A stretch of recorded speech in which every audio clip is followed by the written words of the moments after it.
निकाला शाकाला मेरा काला है दिलदार ते गोरेआनु परा करो। मैं खुद जम्मू कश्मीर में पली बड़ी हूँ, बट जम्मू में, नॉट इन कश्मीर। मैं पैदा वहाँ हुई थी, लेकिन 90s में जो हुआ, इंडियन आइडल आया और मेरे भाई ने मुझे बहुत ज़्यादा पुश किया और मेरे दोस्तों ने कि तुम्हें तो इधर जाना ही जाना है। मेरी माता जी जो हैं वो गाती हैं खुद, तो उन्होंने मेरी आवाज़ डिस्कवर की थी। तो मुझे हमेशा पता था कि अपनी ही कहानी कहनी है अपने संगीत से। अब धीरे धीरे अपना एक बैंड स्टार्ट किया, सोफिस्टिकेशन, और कश्मीर गई और वहाँ से एक बहुत बड़ी इंस्पिरेशन आई।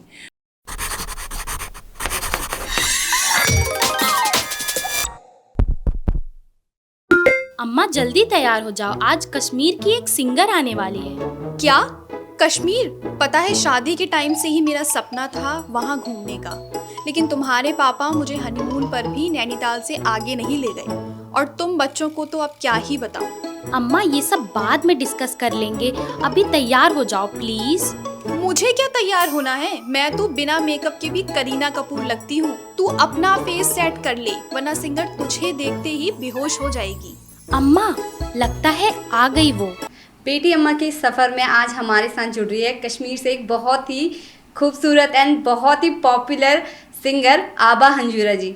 आपका बेटी और अम्मा के शो में खास स्वागत है। थैंक यू, शुक्रिया। कैसे हैं आप? बेटा मैं तो हमेशा मस्त हूँ, और तुम्हें यहाँ देख कर तो मेरी कमर का दर्द भी भाग गया। बताओ तुम कैसी हो? बिल्कुल ठीक। Thank you for having me. Abha ji जरा अपनी म्यूजिक की जर्नी के बारे में हमें बताइए। शुरुआत तो ऐसे हुई, अलग अलग तरीक़ों से, अलग अलग वक्त में ज़िंदगी के संगीत आता गया लाइफ में। मैं एक मिडिल क्लास फैमिली में, कश्मीरी पंडित परिवार में पैदा हुई, और मेरी माता जी जो हैं वो गाती हैं खुद, तो उन्होंने मेरी आवाज़ डिस्कवर की थी। उन्होंने खुद शास्त्रीय संगीत सीखा है पंडित शंभुनाथ सोपरी जी से, तो उन्हें पता था कि मेरी बेटी भी गाती है, तो उन्होंने मेरे को थोड़ा बहुत खुद सिखाया, फिर हिंदुस्तानी क्लासिकल ट्रेनिंग में डाला, और ये सब जम्मू में हुआ। हम उसके बाद करते करते हालात कुछ ऐसे रहे नहीं कि संगीत के बारे में मैंने सोचा नहीं खास, लेकिन इंडियन आइडल आया और मेरे भाई ने मुझे बहुत ज़्यादा पुश किया और मेरे दोस्तों ने कि तुम्हें तो इधर जाना ही जाना है, ऑडिशन देना ही है। तो करते करते मैंने उसे खुश करने के लिए किया, लेकिन देखते देखते मैं आखिरी के कुछ फाइनलिस्ट में थी, तो उधर से मुझे पहली बार आवाज़ के बारे में कि लाखों लोग आते हैं इंडियन आइडल के ऑडिशन में, और उसमें मतलब एक तरीके से वैलिडेशन मिलना कि चलो आप जो गा रहे हैं, आपकी आवाज़ में कुछ बात है, लोगों तक पहुंच सकती है। बहुत फेम आता है इंडियन आइडल जैसे शो की वजह से, बहुत रिकग्निशन आती है। तब टेलीविज़न में बहुत कम ऐसे शोज़ थे, तो बट मैं बहुत छोटी थी, 17-18 साल की जब ये हुआ, तो मेरे लिए एक बहुत ही ऐसा अनुभव था कि मुझे पता नहीं था कि इसे हम कैसे हैंडल कर सकते हैं। करते करते बात ऐसी कुछ बनी नहीं कि मैं बॉलीवुड की तरफ उतना झुकाव था नहीं, तो मुझे हमेशा पता था कि अपनी ही कहानी कहनी है अपने संगीत से, अपनी बातों, अपने म्यूज़िक से। तो मैं एक कॉर्पोरेट करियर की तरफ गई, और फिर वहाँ से एक संगीत की तो कमी थी हमेशा से लाइफ में, तो वापस आई। एक लाइफ ने ऐसा मोड़ लिया कि किसी तरीके से संगीत पता था कि यही करना है, और धीरे धीरे अपना एक बैंड स्टार्ट किया, सोफिस्टिकेशन, और कश्मीर गई और वहाँ से एक बहुत बड़ी इंस्पिरेशन आई कि मुझे ये था कि अपनी ही मिट्टी की जो बातें हैं वो मैं लोगों तक पहुंचाना चाहती हूँ। एक आर्टिस्ट की तरह एक अपना नैरेटिव है जो मतलब आपका बन जाता है, या आप बनाना चाहते हैं, या फिर आप चाहते हैं कि लोग आपको सुने। ऐसी कुछ बातें होती है जो सिर्फ आप ही कह सकते हैं, क्योंकि वो आपकी अपनी मिट्टी की बातें हैं। तो मैंने जब हालात कश्मीर में तब भी इतने अच्छे नहीं थे, तो मुझे हमेशा से ये लगता था कि लोग क्यों खाली हमारे बारे में एक जब कश्मीर की बात करते हैं तो खाली नेगेटिव परसेप्शन आता है, या फिर बहुत अलग तरह का परसेप्शन आता है। तो मैं चाहती थी थोड़ा चेंज करें और मेन स्ट्रीम में इसको लेके आएँ, और हमने अपनी पहली एल्बम बनाई Abha Hanjura and the sounds of Kashmir, और उसमें एक गाना है हुक्कुस बुक्कुस जो बहुत बड़ा हिट हुआ। अरे ये तो मैंने भी बहुत सुना है, कश्मीर जा नहीं सकती, कम से कम अब आभा बेटा तू ही ये गाना सुना दे। जी बिल्कुल। Hokus pokus televansukus. Unnum battu kluddum deg. Hokus pokus televansukus. Unnum battu kluddum deg. Schwas kitsch kitsch vamano. Brahmanzaran poinch hukum tekkis tekka banni kyo ho. Hokus pokus televansukus. Moho battu kluddum deg. Schwas kitsch kitsch vamano. Brahmanzaran poinch hukum tekkis tekka banni kyo ho. एक last जो song आप अपनी mummy को या अपनी अम्मा को dedicate करना चाहते मेरा ये गाना है कश्मीरी में है खान मजकूर वो प्यारी बेटी लाडली बेटी उसको कहते हैं, उसका मतलब वही है। थोड़ा सा आपको वो सुना बहुत से खान मजकूर दिल में रक्सत म्यान पर जानो मिछवर सठा दूर दूर हाई जिम लगो जानो बहुत से खान मजकूर।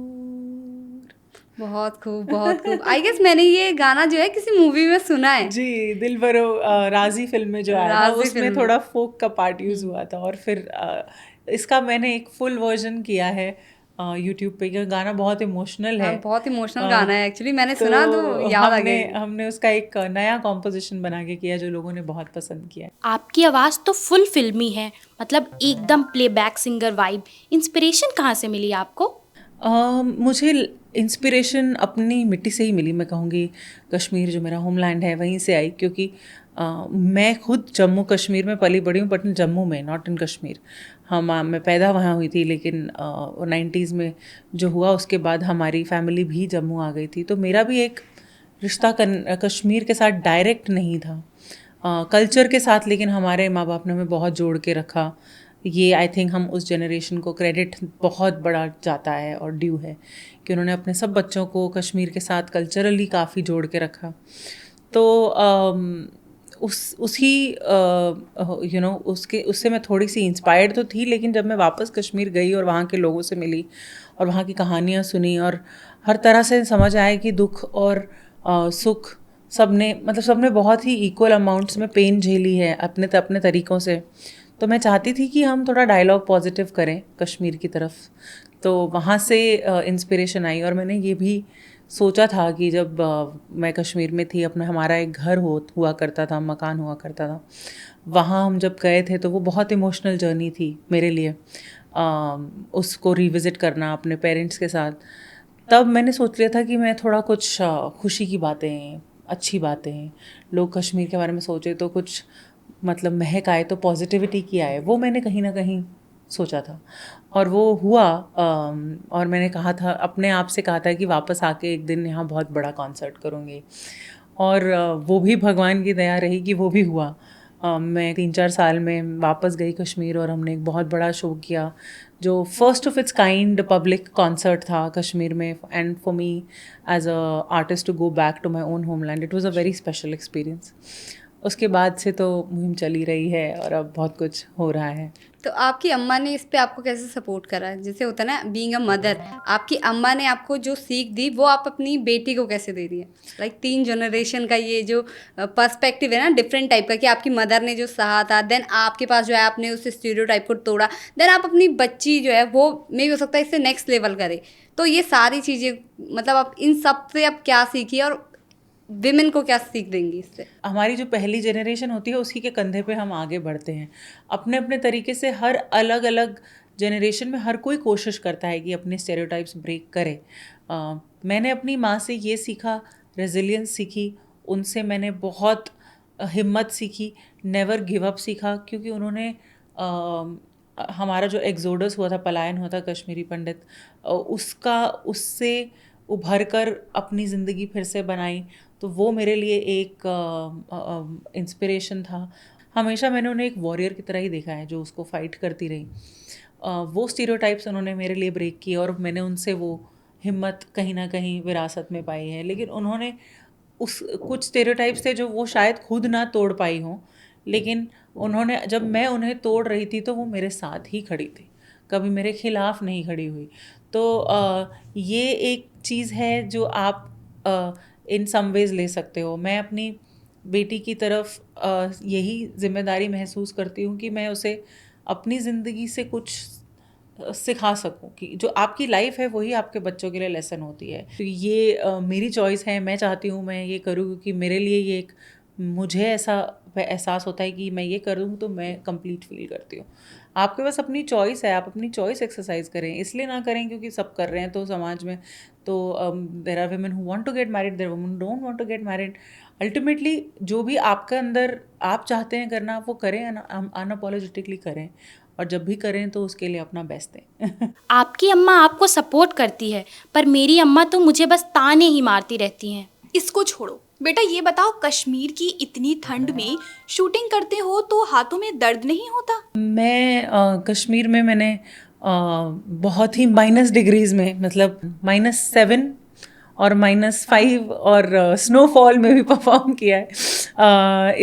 अभी जनवरी में, कुछ मैं 2 महीने पहले मैं कश्मीर में परफॉर्म कर रही थी पहलगाम में, और वो बिल्कुल ही माइनस का वक्त, और हम जब स्टेज की तरफ बढ़ रहे थे और मैं स्टेज पे थी, एक टाइम पे बहुत खूबसूरत बर्फ़बारी, उसी समय स्नोफॉल स्टार्ट हुआ, और वो मेरे लिए बहुत ही मैजिकल था। हालांकि वो एक्सपीरियंस मुश्किल था क्योंकि मैं उस माइनस डिग्री में थोड़ी तबीयत ख़राब थी, और बट बहुत लोग वहाँ बहुत प्यार करते हैं, और मैं कुछ भी कर सकती हूँ, लेकिन अपनी ऑडियंस को कहीं ना कहीं मैं कभी डिसअपॉइंट नहीं करना चाहती। और हालांकि मैं खुद उस हालात में नहीं थी कि मैं अपना बेस्ट दे सकूं एज अ आर्टिस्ट, लेकिन लोग बहुत प्यार से आए थे उस कॉन्सर्ट के लिए। कश्मीर में लोग बहुत प्यार करते हैं, तो मैंने खुद को किसी तरीके से हमने पुश किया, और वो हमारा बहुत सक्सेसफुल कॉन्सर्ट हुआ, लोगों को बहुत पसंद आया। आवाज़ चली गई थी 1-2 दिन पहले, वापस आ गई मतलब वो तो भगवान की दया है, और बहुत मज़ा आया। आपने कहाँ कहाँ परफॉर्मेंस किया है? फिर हमने कश्मीर में पहलगाम में, गुलमर्ग में, SKICC जो श्रीनगर में है वहाँ परफॉर्म किया, और भी बहुत सारी जगहों में। हिंदुस्तान से बाहर मैंने सिंगापुर, थाईलैंड, काफ़ी जगह पे परफॉर्म किया है, और अभी मैं दिल्ली कुछ कॉन्सर्ट्स के लिए ही आई हूँ। तो stage is my first love. मुझे लगता है कि मैं I was born to be on stage. I really feel the most alive on stage. मतलब मुझे लगता है कि वही मेरी एक ऐसी जगह है जहाँ पूजा और सब कुछ है मेरे लिए वो। तो मेरा बैंड है सोफिस्टिकेशन, और उसके साथ जब भी हम स्टेज पे होते हैं, हम हमेशा लोगों को एक ऐसा एक्सपीरियंस देना चाहते हैं जिसमें उन्हें हर तरह की इमोशंस फील हो, from jubilance to trance to happiness to emotion soulful. तो अब हमारा जो बैंड है वो कबीर से लेके लल्लेश्वरी तक, जो क्योंकि नाम है सोफिस्टिकेशन, तो सूफ़ी और फोक और संगीत जो हमारी मिट्टी से जुड़ा हुआ है उसके हम बहुत इंटरप्रिटेशंस करते हैं, लेकिन एक पॉप अंदाज में, एक ऐसे नए अंदाज में कि छोटे छोटे बच्चे और आजकल का जो यूथ है उसको भी वो चीज़ें, उसको भी वो अच्छा लगे सुनने में। तो कबीर से लेके लल्लेश्वरी तक का सफ़र चल रहा है, और मेरे अपने गाने जो हैं जो बहुत फोक इन्फ्लुएंस्ड होते हैं, जो मैं खुद ओरिजिनल्स बनाती हूँ, वो भी हम परफॉर्म करते हैं। मेरी सिर्फ यही एक इच्छा है कि अगर मैं स्टेज पे हूँ और मेरे शो पे कोई आया है, तो अगर उसकी लाइफ में कोई प्रॉब्लम है तो वो उस 1 घंटे के लिए तो भूल जाए। आभा जी, मुझे बताइए, आपने एक सॉन्ग लिखा था ना, मेरा मका, उसे लिखने का आइडिया कैसे आया और उससे आपका कनेक्शन क्या है? हमारी कहानी से, as a refugee in exile, you know, that is the song that is inspired by that story. That is a very personal story, और वो मेरी ही कहानी नहीं है। मेरे मकान, मेरी दादी, मेरी नानी, मेरे भाई, हर किसी, मतलब हमारे अलग अलग जनरेशन्स जो कश्मीर में हम लोग रहते थे, लेकिन अब नहीं रहते। हमारे मकान जो हमसे दूर हो गए, बट उस डिस्प्लेसमेंट को मैंने सिर्फ अपने ही रंग में नहीं पिरोया है। वो डिस्प्लेसमेंट मैं उसको एक ग्लोबली देखती हूँ कि लोग हर जगह जो डिस्प्लेस्ड हैं for many reasons, whether it is war, whether it is calamities, whether it is natural calamities. अभी LA में फायर्स हुई, लोगों ने अपने घर खो दिए। तो वो जो एक फीलिंग है, क्योंकि वो मेरे लिए इतनी पर्सनल है, उसको मैं समझ सकती हूँ कि what does loss of home mean. तो मैंने उसको एक गाने में कैप्चर करने की कोशिश की है। तो वो गाना एक ऐसा गाना नहीं है जिसको आप मॉडर्न आजकल के जो गाने बन रहे हैं 2 मिनट के गाने, 3 मिनट के गाने, वैसा गाना नहीं है। आज के ज़माने में मैंने 7 मिनट का गाना बनाया क्योंकि वो कहानी है, इट्स नॉट अ सॉन्ग। सो संगीत अलग अलग तरीके से अलग एक ही इसमें नहीं भून सकते, इंस्पिरेशंस हर तरह से आती है। और मैं अपने आप को as a songwriter I look at myself not in one box, I look at myself as someone who has lots of creative expression, और मैं हर तरीके से उसे एक्सप्रेस करने की कोशिश करती हूँ। मैं नहीं चाहती, लोग आपको बॉक्स में ज़रूर डालने की कोशिश करेंगे, लेकिन as an artist our job is to just jump right out of the box and I keep trying to do that. तो आप विमेन को क्या संदेश देना चाहेंगे कि उन्हें कैसे ये सब अचीव करना है? यही कि बस खुद में बहुत विश्वास रखें और अपने आप को कभी डाउट ना करें, स्पेशली अपने जेंडर की वजह से तो बिल्कुल ना करें, क्योंकि हमारे अंदर तो सुपर पावर दे रखी है, मुझे लगता है भगवान ने, परमात्मा ने। Women are naturally more stronger beings and multitaskers, also more and more हम लोग कुछ भी कर सकते हैं जिसमें हम अपना क्योंकि हमारे अंदर वो जो शक्ति का एलिमेंट है जिसको कहते हैं कि हर तरह का एक टैलेंट, एक अंदर की आवाज़ होती है जो आपको एक गाइड करती है, और वही एक ऐसा नेचुरल इंस्टिंक्ट है जो आप as a mother, as a sister, as क्यों है कि एक female women are always the ones that have strong female friendships, या फिर they are the ones that everyone goes to for the reason ना, हमारे अंदर एक इंस्टिंक्ट होता है, एक फीमेल इंस्टिंक्ट जो बहुत स्ट्रांग है, उसको हमेशा बनाए रखें, टैप करें, उसे कहीं खोने ना दें।